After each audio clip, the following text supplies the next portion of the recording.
네, 오늘 우리에게 주신 하나님의 말씀은 사도행전 27장으로 왔습니다.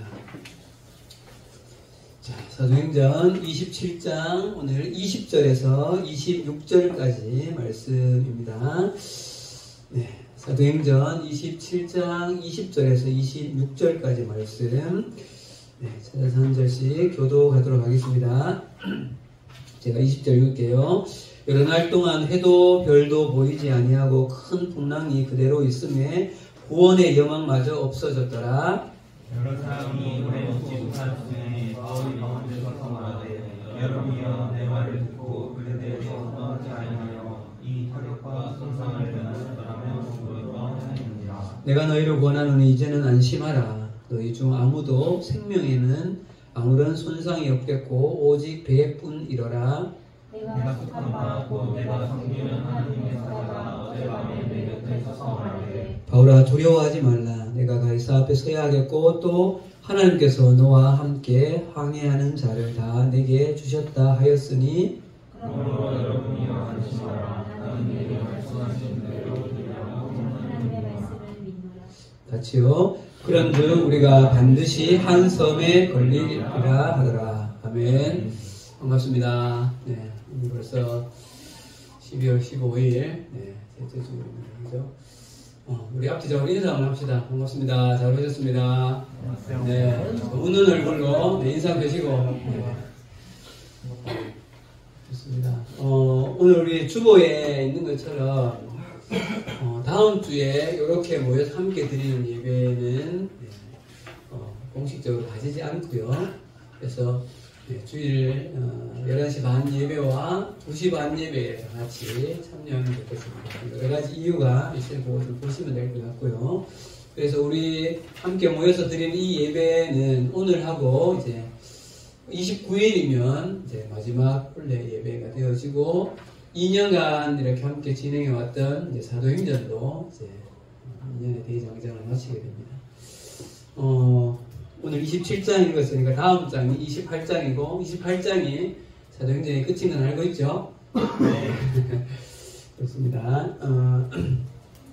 지난주에 우리는 그 26장을 같이 봤죠, 그죠? 3차 여행을 마치고 돌아와서 예언대로 바울이 결박당하고 많은 사람들에게 4명의 총 사람들에게 신문을 받게 되어지죠. 마지막이 바로 아그리빠 2세 왕기였죠. 그죠?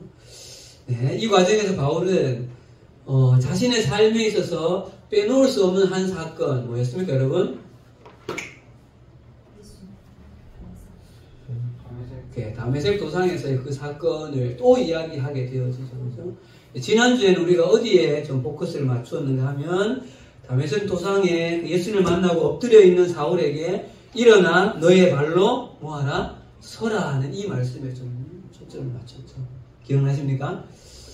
이때 일어선 사울은 물리적으로는 똑같은 장소였고 똑같은 사람이었지만 이때 일어섰던 바울은 완전히 다른 바울이 일어섰다고 그랬습니다. 이유는 바로 그가 기초로 삼고 자신의 인생의 집을 삶의 여정을 가던 그 기초가 바뀌었기 때문에 그렇다 그랬죠. 사람은 누구나 자신의 인생에 집을 지어가는 어떤 신념과 믿음에 근거해서 자신의 인생의 집을 지어갑니다. 그래서 중요한 것은 그 기초가 되는 신념과 집이 그 신념이 무엇이냐가 중요하다 그랬죠. 그것에 따라서 살아가는 삶의 모습은 다른 거죠. 지금 우리는 예수 그리스도에게 그 인생의 기초를 놓고 있기 때문에 지금 여기 와서 이렇게 앉아있잖아요. 넌 크리스찬들이 지금 이 모습을 보면 뭐하고 있나 지금 저 가서 이럴 수 있잖아요. 그렇죠?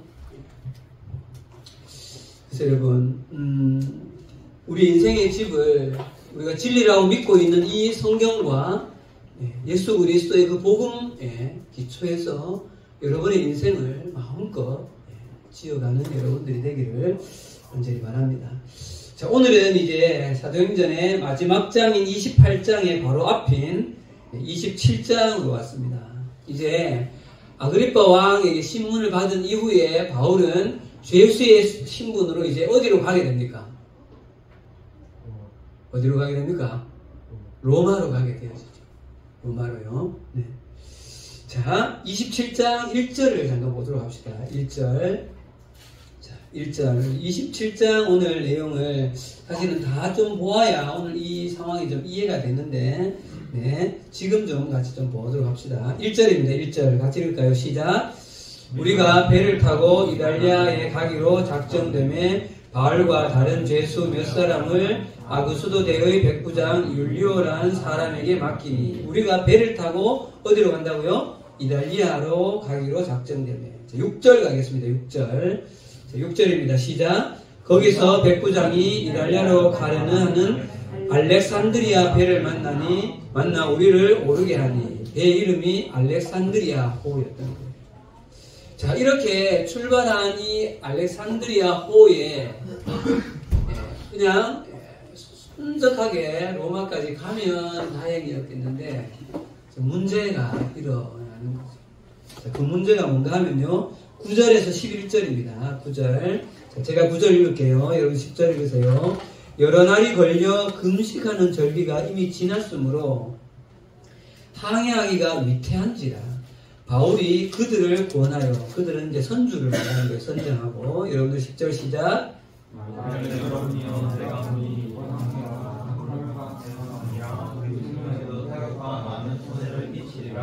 11절. 백부장이 선장과 선주의 말을 바울의 말보다 더 믿더라. 그래서 항해를 계속 이어가는 거예요.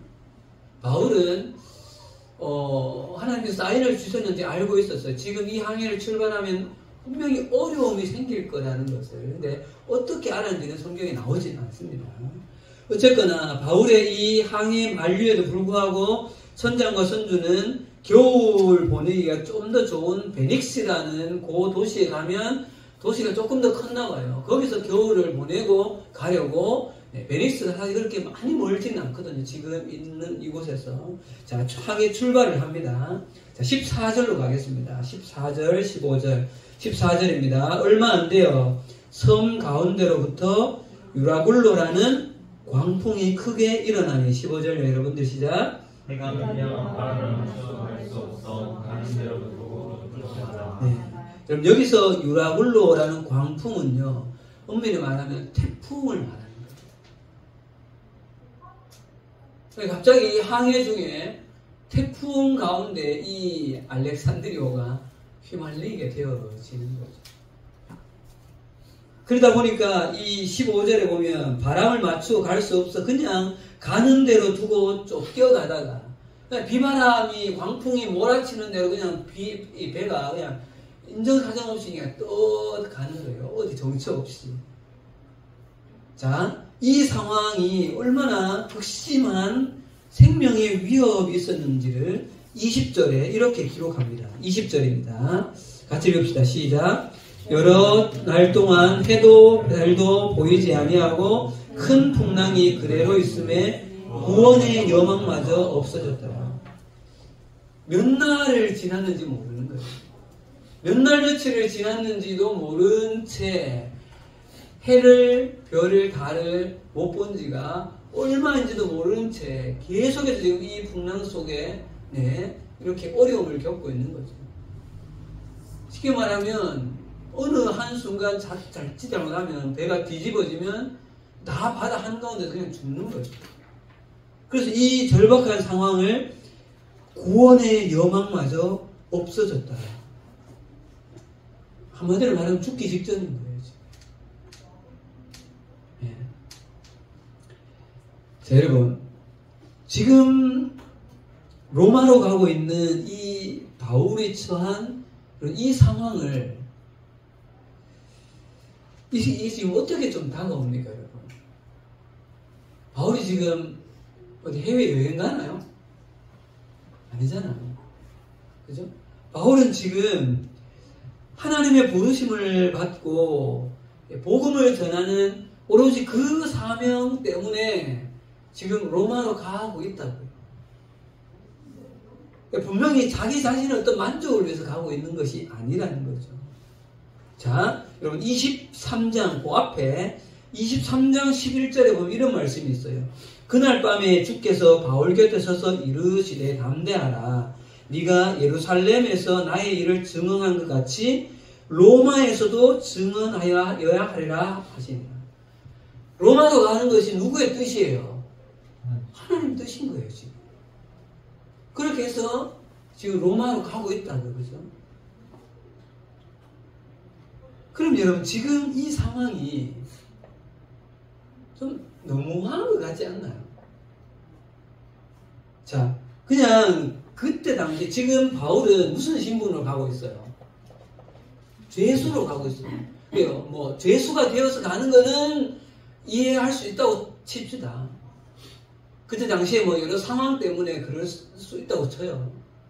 그러면 배라도 좀 순적하게 로마로 가게 하는 거는 꼭 이 유라굴로란 이 광풍을 선장과 선주가 잘못된 판단을 했다고 해도 하나님께서 그 유라굴로라는 광풍을 그냥 좀 피해가게 하시든지 이렇게 좀 잠재웠을 수 있잖아요. 예수님 때 그 갈릴리 바다의 풍랑을 잠잠하려 했을 때 그냥 한 번에 끝났잖아요. 안 그래요, 여러분? 그러면 지금 죄수의 신부로 로마에 이 복음을 위해서 가고 있는 이 바울하는 사람을 봐서라도 좀 그냥 순적하게 가게 하면 안 되나요? 제가 너무 무리한 생각을 하는 지금? 그렇죠.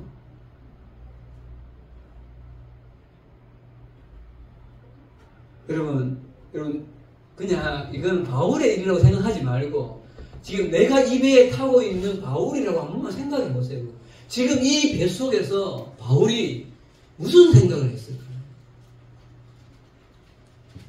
바울도 사람인데 이런 생각은 안 들었을까요?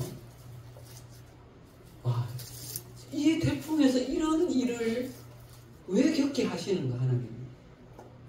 그럼 바울이 이 태풍, 이 풍랑 속에 몇 날 며칠 정말 자칫 한순간 잘못하면 배가 깨어지거나 뒤집어지면 그 바다 한가운데 지금 빠져서 죽게 되어지는 이 두려움이 바울에게는 없었을까요, 여러분?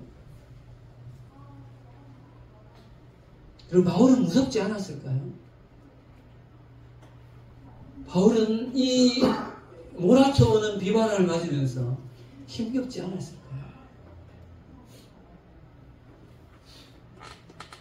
그럼 바울도 똑같이 많이 두려웠어요. 굉장히 힘든 시간을 보냈을 거예요. 하나님 앞에 모르겠어요. 어쩌면 원망이 나왔을 수도 있어요. 충분히. 여러분들이면 그렇지 않을까요? 여러분?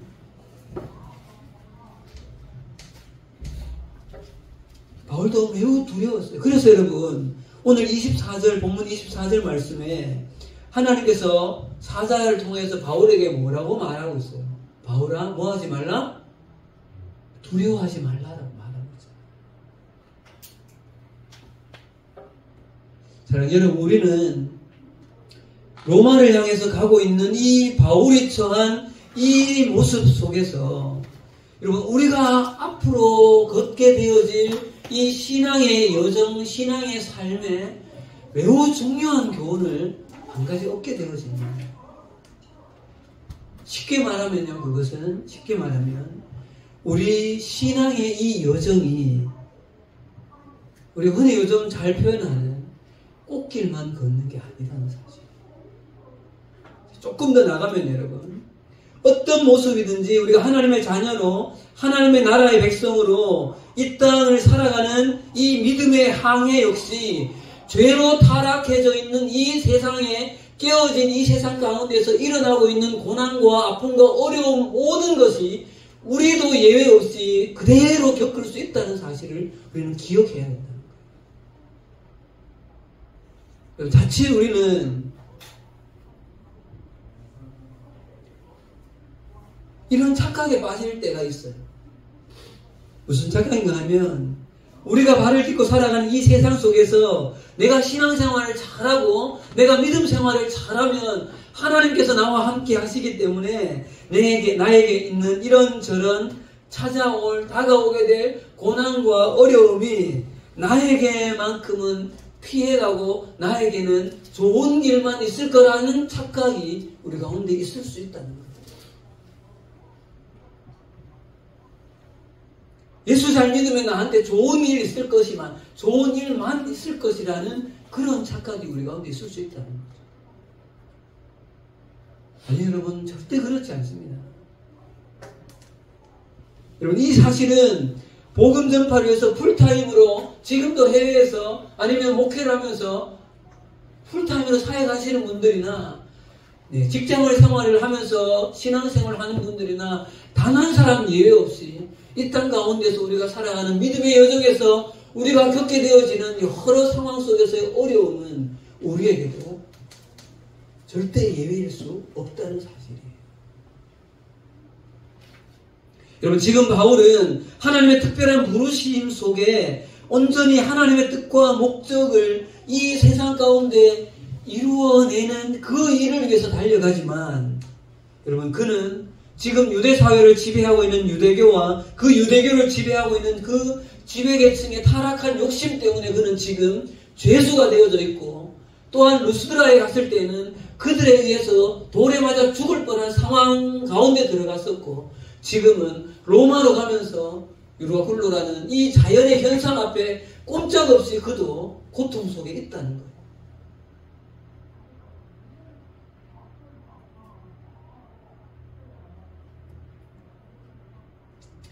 사랑하는 여러분, 우리가 걸어가야 할 믿음의 항해는 우리가 발을 딛고 살아가는 이 죄로 깨어진 이 세상의 그 적나라한 그 날 것 같은 그 이 시대, 이 현실 속에 지극히 깊이 뿌리박고 있다는 사실을 여러분 기억하셔야 된다.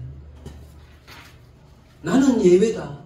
하나님, 나는 이것을 그런 것이 없다는 거예요.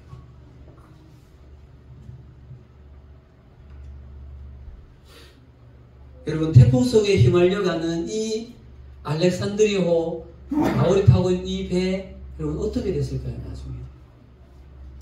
어제 27장 읽어보셨나요? 자, 어느 잠잠해진 틈을 타서 바울이 이렇게 말합니다. 보세요. 자, 21절에서 25절입니다. 같이 한번 읽어봅시다. 21절에서 5절. 제가 21절요.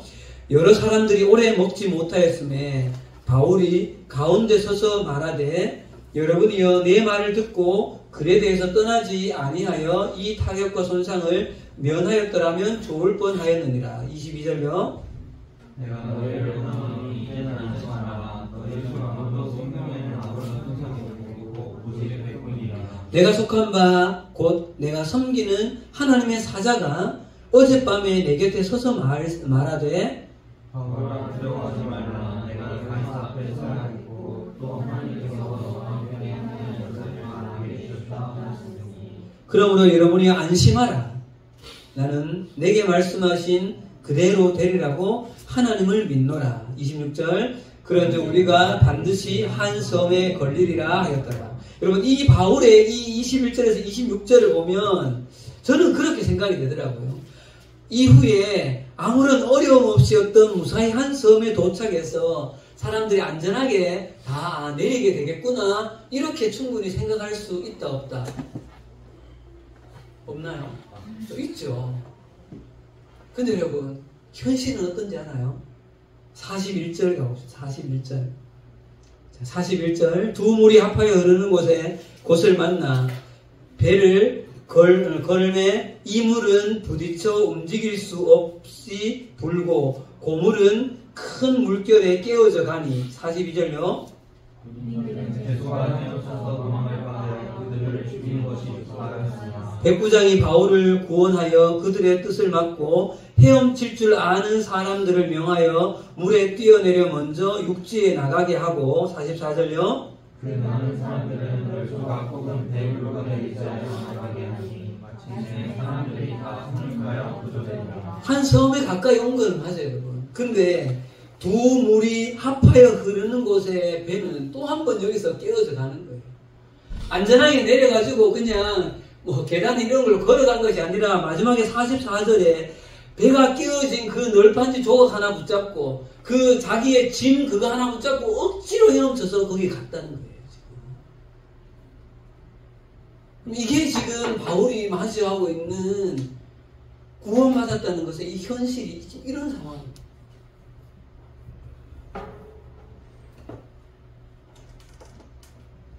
사랑하는 여러분, 우리가 기억해야 하는 것은 바울이 예수 그리스도를 만나는 그 놀라운 신비한 경험을 했던 다메섹 도상의 그 순간이야.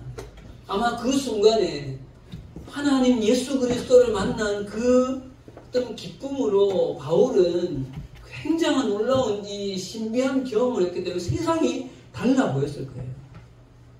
이 중에도 아마 그 예수 그리스도의 은혜를 경험해 본 사람은 세상이 완전히 천국 같은 그런 기쁨 가운데 그런 경험을 하게 되어지거든요. 그런데 여러분, 바울이 그 예수를 만난 놀라운 기쁨 가운데 있던 그 다메섹 도상이나 또한 루스드라에서 복음 때문에 돌에 맞아 죽어가는 그 필투성이가 된 그 루스드라의 현장이나 지금 유라굴로 광풍을 만나서 배가 깨어져가는 이 절망적인 상황의 그 바다 한가운데 있는 바울이나 모두 다 이 땅 가운데 똑같은 우리의 삶의 현장이라는 거예요. 우리가 은혜를 경험하는 그때는 세상을 다 가진 것 같고 모든 것이 다 은혜 가운데 나아갈 것 같은 그 삶의 현장도 지금 우리가 딛고 있는 현장이지만 우리의 삶의 현장에서 여러 일들로 고난과 어려움을 겪게 되는 그 현장 또한 우리가 우리 믿음의 여정에 발을 딛고 살아가야 될 현실이라는 거죠.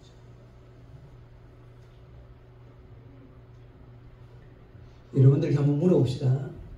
아직 여러분들은 조금 이렇게 나이가 어릴 수도 있지만 여러분들이 지금까지 걸어온 믿음의 여정, 걸음은 걸어올 만 하셨습니까?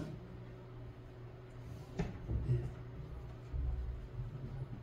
만약 여러분, 그래서 여기 계신 선생님들이나 저에게 아니면 또 연세가 조금 더 지긋하신 어르신들에게 다시 내 인생을 돌려서 다시 여러분들 같은 20대로 되돌려 준다고 하면 그 믿음의 여정을 다시 한번 또 살아가시겠습니까? 라고 묻는다면 뭐라고 대답할까요, 여러분들? 아마 여기에 예, 좋습니다. 나는 꼭 돌아가고 싶습니다. 라고 말하실 분들이 과연 몇 분 있을까 싶어요. 저한테 물어본다면 저는 별로 안 하고 싶어요. 솔직히.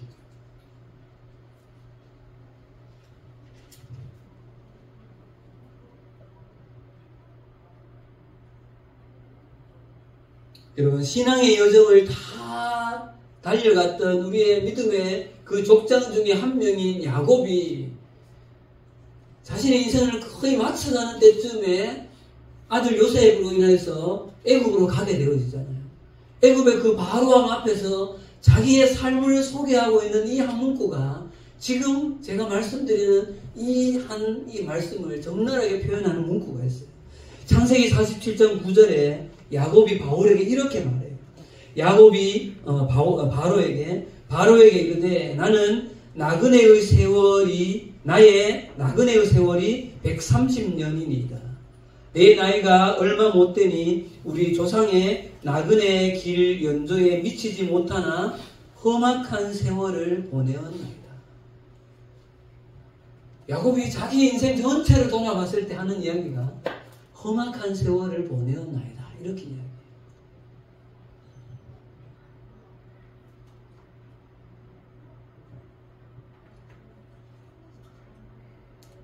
여러분, 그렇지 않기를 바라지만 그런 우리의 삶의 현실은 우리의 믿음의 여정의 걸음에는 어려움이 분명히 있을 수 있다는 거예요.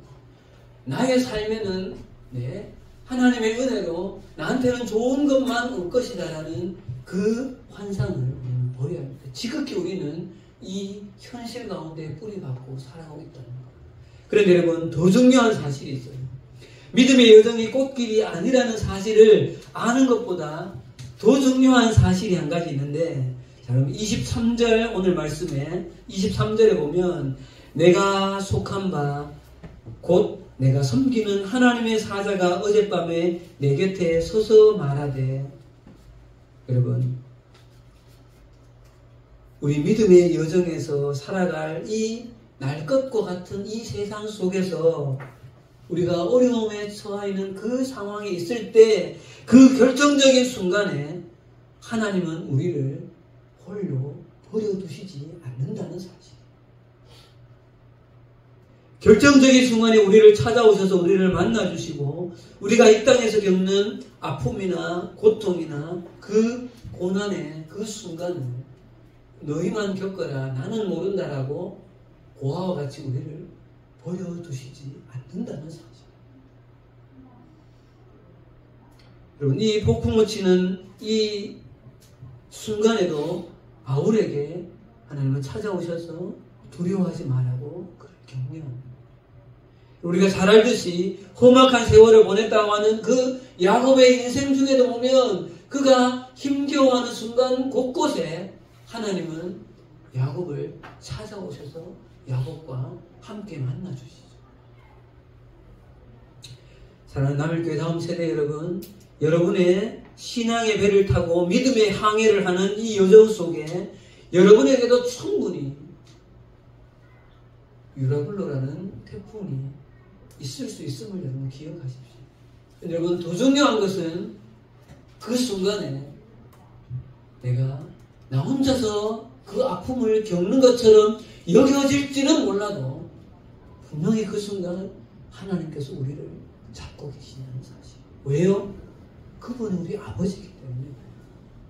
그분은 우리 아버지이기 때문에. 아버지가 자식이 고통을 당하고 있는 자식을 보면서 어느 아버지가 그 자식을 그냥 혼자 네가 그냥 알아서 당하라고 놔둘 부모가 어디 있겠어요? 하나님은 우리 아버지시기 때문에 나는 느껴지기에는 이 고통 가운데 하나님이 나와 함께하지 않는 것처럼 여겨질 수는 있어.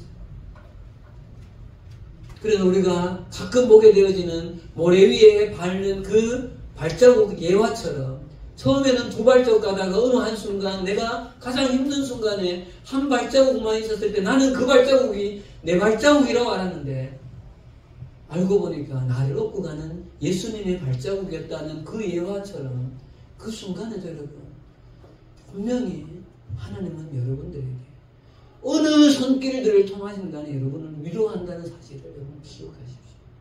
그게 부모일 수 있고요, 친구일 수 있고요, 동료일 수 있고 공동체일 수 있고 누구일 수도 있어요. 자, 이제 조금 더 새로운 묵상 내용으로 한번 들어가 보도록 하겠습니다. 자, 본문 24절입니다, 여러분. 24절 같이 한번 읽었으면 좋겠습니다. 24절 시작. 바울아, 두려워하지 말라. 내가 가이사 앞에 서야 하겠고 또 하나님께서 너와 함께 항해하는 자를 다 내게 주셨다 하였으니.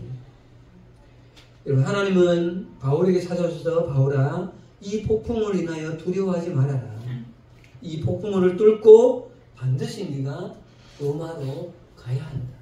로마로 가게 될 것이다. 거기서 가이사 앞에 서야 할 것이다 라고 말씀하고 계시죠. 여러분, 로마의 가이사 앞에 서야 된다는 것은 그냥 가이사 앞에서 신문만 당하는 그 말을 하시는 것은 아니죠. 로마에서 복음을 전하게 될 것이라는 말씀을 하고 계시는 거죠. 여러분, 바울은 다메섹 도상에서 자신의 삶의 방향과 목적이 완전히 새롭게 세팅이 되어졌잖아요. 그 방향은 바로 예수 그리스도의 하나님 나라 복음을 전하는 것이었어요. 그래서 1차, 2차, 3차 여행도 있었고 수많은 교회를 세웠고 그리고 로마로 가는 것 역시 그 삶의 목적과 방향 중에 일어나고 있는 현상이죠. 그런데 여러분 참 어떻게 보면 아이러니한 것은 바울이 예수 그리스도를 만남으로 가지게 된 그 믿음과 그 거룩한 삶의 목적이 지금 바울을 폭풍을 치는 이 바다 한가운데로 내몰고 있다는 사실입니다.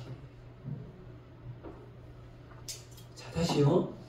여러분, 지금 이 바울이 폭풍을 치는 이 바다 한가운데로 가게 된 이유가 뭐예요? 그가 새롭게 예수 그리스도 안에서 발견하게 된 삶의 목적과 방향 때문에 지금 그는 이 고난 속에 있다고요. 맞죠? 그죠? 근데 여러분, 더 아이러니한 것은 바울이 가진 이 믿음과 거룩한 삶의 목적이 바울을 루스드라에서 돌이 맞았을 때, 또 유라굴라의 이 폭풍 한가운데 몰아넣는 것도 그것이지만, 그 어려운 상황을 이겨내게 하는 것도 하나님께서 부르신 그 삶의 목적이고, 그 어려움이 바울을 향하여 가지고 있는 이 삶의 목적, 하나님을 향한 이 삶의 방향을 꺾지 못하고 있다는 사실. 여러분, 이것을 아는 것이 중요한 겁니다. 하나님 앞에서 가지게 된 사명과 꿈, 인생의 방향이 어려움을 처하게 되어지는 그 원인이 되어지지만, 그것이 그가 가진 믿음을 꺾지 못한다는 사실이죠.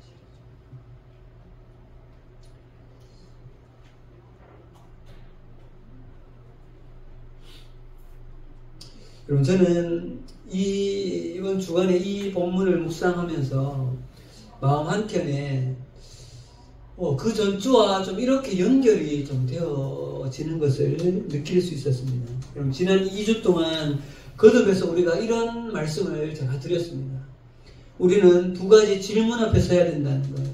하나님이 누구시고 예수 그리스도가 누구인가? 첫 번째 그 질문 앞에 서야 한다고 했었는데, 여러분, 하나님이 누구시고 예수 그리스도가 누구인지를 직면하여 아는 사람은 누구를 잘 알게 되어진다 했어요. 자기 자신의 정체성이 분명해진다고 했죠.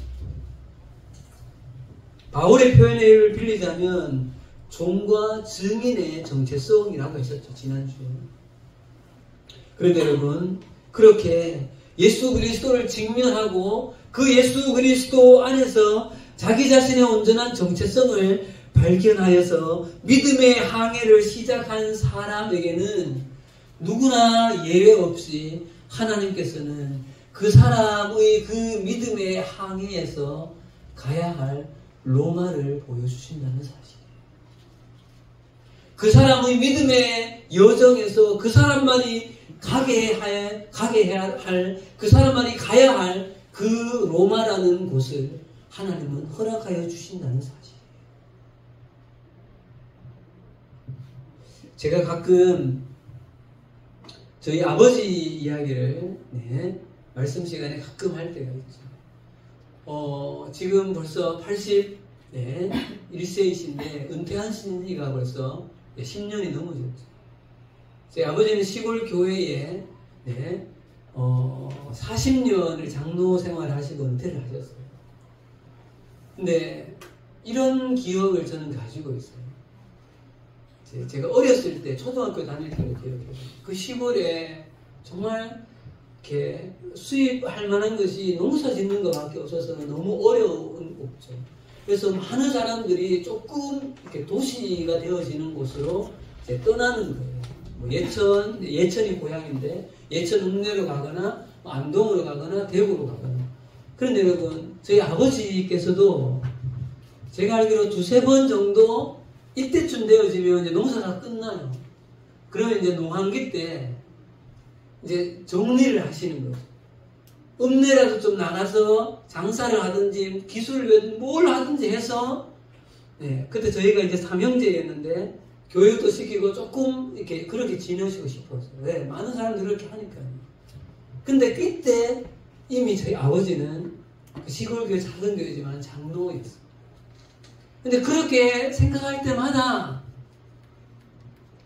집에 어려움이 생기는 거예요. 한 번은요, 우리 집에서 유일하게 있었던 소 한 마리가 죽는 거예요. 또 한 번은 이때쯤 되면 이제 산에 나무를 하러 가셨다가 아버지께서 발을 굉장히 크게 다치신 일도 있었어요. 그러니까 어떤 그럴 때마다 굉장히 집에 어려움이 자꾸 생기는 거예요. 그래서 결국은 나가는 것을 포기하셨어요. 지금 돌아놓고 보면, 물론 이전에도 알고 있었지만 오늘 말씀을 빗대어서 보자면, 사랑하는 저희 아버지에게 있어서의 로마는 그 시골에 있는 신풍교회를 지키는 것이 아버지의 로마였던 거예요.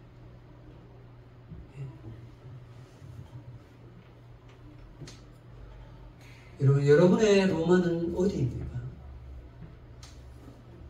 여러분의 로마를 여러분은 발견하셨습니까? 여러분, 여러분들이 하나님 안에서 나의 분명한 정체성을 가지고 삶의 목적을 예수 그리스도라는 그 목적을 분명히 잡고 가다 보게 되어지면 내가 가야 할 길이 이 길이구나라는 그 로마를 하나님께서는 여러분들에게 허락하신다는 사실. 그런데 그 로마로 가는 길 여정 속에는 분명히 이 유라굴로라는 태풍 같은 어려움이 있다는 사실이죠. 여러분, 자신이 가야 할 그 신앙의 로마를 발견한 사람은, 그런데 여러분, 참 복된 사람입니다. 이 땅에서 우리가 그 모든 삶의 믿음의 그 여정에 고난이 있어도, 이 태풍 같은 아픔과 어려움이 있어도 내가 보고 달려가야 할 그 로마를 믿음의 여정으로 잘 정복한 그 사람은 정말 복된 사람이랍니다. 그 사람이 믿음의 여정을 다 마치고 나서 주님께 드릴, 아까 우리 찬양 드렸던 것처럼 주님께 드릴 그 귀한 열매를 안고 하나님 앞에, 영광스러운 하나님 앞에 섰을 때 하나님께서 우리를 얼마나 기쁘게 우리를 안아주시고 우리를 얼마나 영화롭게 여러분 세워주실까요?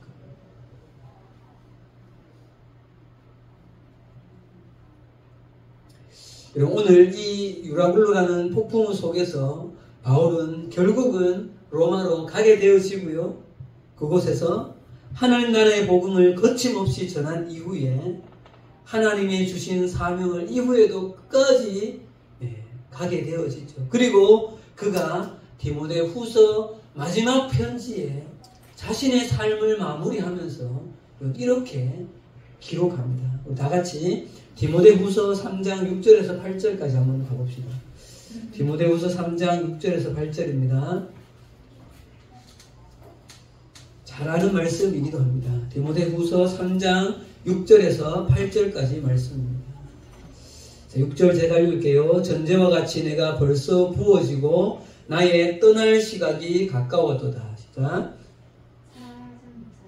4장입니까? 4장 6절에 7절이요. 7절 읽어주세요. 시작. 나는 선한 싸움을 싸우고 나의 달려갈 길을 마치고 믿음을 지켰으니 이제 후로는 나를 위하여 의의 면류관이 예비되었으므로 주 곧 의로우신 재판장이 그날에 내게 주실 것이며 내게만 아니라 주의 나타나심을 사모하는 모든 자에게도. 믿음의 선한 싸움을 다 싸우고 달려갈 길을 마치고 믿음을 지켰나니 이제 후로는 나를 위해 의의 면류관이 준비되어져 있다는 이 믿음의 거장 바울의 여러분 이 고백이 우리도 우리의 인생을 마치는 그 순간에 하나님 앞에서 이 믿음의 고백을 할 수 있다면 이 어려운 유라굴로의 태풍 같은 이 현실에 이 세상에 우리는 살지만 한 세상을 잘 살았노라 착하고 충성된 종이었다라고 칭찬하는 그 하나님의 칭찬을 들을 수 있을 거예요. 제 말씀을 마치겠습니다. 여러분 이 땅에서 그리스도인의 한 사람으로 정말 아름답게 살고 살아갔던 이 바울은 자신의 삶으로 이 한마디를 우리 가운데 던지고 있다는 생각이 듭니다. 필요를 따라 살지 말고 목적을 위해 살아라. 내 일신의 필요를 위해 살지 말고 하나님 안에서 발견한 그 거룩한 목적을 위해서 살아가라는 거죠. 그 선한 샘플이 바울일 것입니다. 어쩌면 이 사도행전 전체를 통해서 우리가 교훈받아야 될 것은 또 우리의 삶의 여정에서 나의 신앙의 삶의 여정으로서 내려가야 될 나만의 사도행전이 바로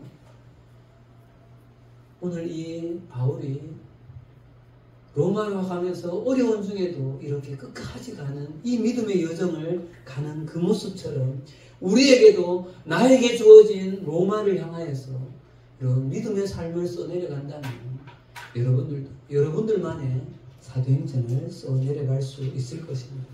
놀라운 것은 여러분 이렇게 살면 나만 사는 것이 아니라 내 주변에 있는 사람들이 함께 살 수 있다. 왜요? 오늘 바울 한 사람 때문에 배에 타고 있었던 276명의 사람들이 다 살았다는 거죠. 참 복된 삶 아니겠습니까? 같이 기도하겠습니다. 하나님 아버지 은혜를 감사합니다. 오늘 바울이 정말 로마로 가는 그 여정 속에 이 태풍을 만나 죽을 뻔한 이 상황 속에 하나님 놓여져 있는 이것을 보면서 우리가 믿음의 여정의 삶을 살아가는 이 현실이 어떠한가를 다시금 기억하며 그럼에도 불구하고 이 현실이 이렇더라도 이것이 주님을 향한 우리의 거룩한 열정과 삶의 목적을 꺾을 수 없는 것입니다. 하나님 기억합니다. 그리고 주님 우리 사랑하는 청년들과 우리 학생들을 또 우리 선생님들에게 하나님 우리가 하나님 정말 바라보며 달려가야 될 우리의 로마를 주님 보여주십시오. 우리의 나만의 그 로마를 향해서 우리의 믿음의 여정을 꿋꿋이 달려가기를 소원합니다. 예수님의 이름으로 기도합니다. 아멘.